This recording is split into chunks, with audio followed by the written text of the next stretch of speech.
So in this lesson, we've learned about a lot of nonlinear functions. So now we're going to figure out how we can tell the difference between each type of function. So we've learned about linear functions, quadratic functions, absolute value functions, exponential, and then we also did do square root, but we're not going to model equation or situations by square root, so that's why this one's not included. So linear equation, that is when you have a line, right? And some things we know about lines is they have a constant rate of change.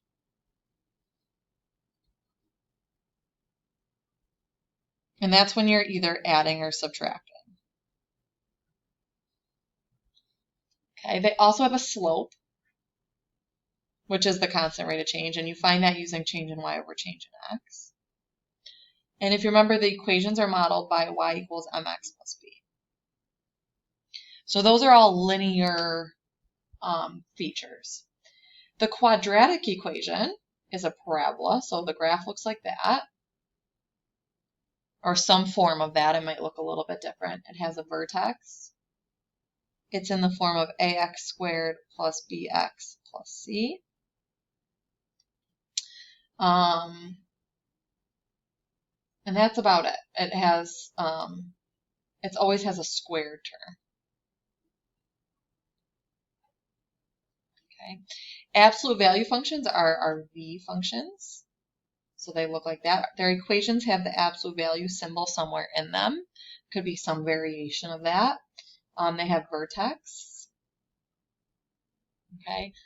Exponential equations are y equals a times b to the x. That's what we've been reviewing for the past couple days. They also either go like this, like a curve, or they kind of decay. That goes down that way.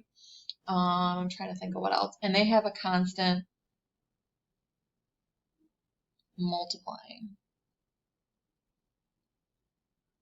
rate. So things like doubling, decaying by factors indicates that it's an exponential function. And this will say increase as a constant rate is a big key word for linear functions too, as we're kind of looking through word problems. So in the practice, your job is just to identify what type of equation, table, graph, or situation it represents. So for like this one here, I know that this is a quadratic because there's a squared term in it. So I would label this one quadratic. So this is a quadratic relationship. And so you're going to do kind of the same thing for the other lines. If you need to use your graphing calculator, that's what it's for. You'll always have that. For tables, you're going to kind of look at the rates of change and see is there a linear table? Is there an exponential table? Am I doubling? Am I multiplying? Is there symmetry? Because remember, quadratic equations also have symmetry,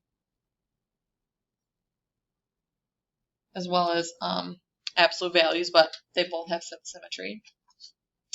If you flip the page, whoops, there are graphs, which are relatively easy to tell, you can kind of use, and then there's word problems. So these word problems are either going to be linear or exponential. Your job is to tell which one and then write the equation.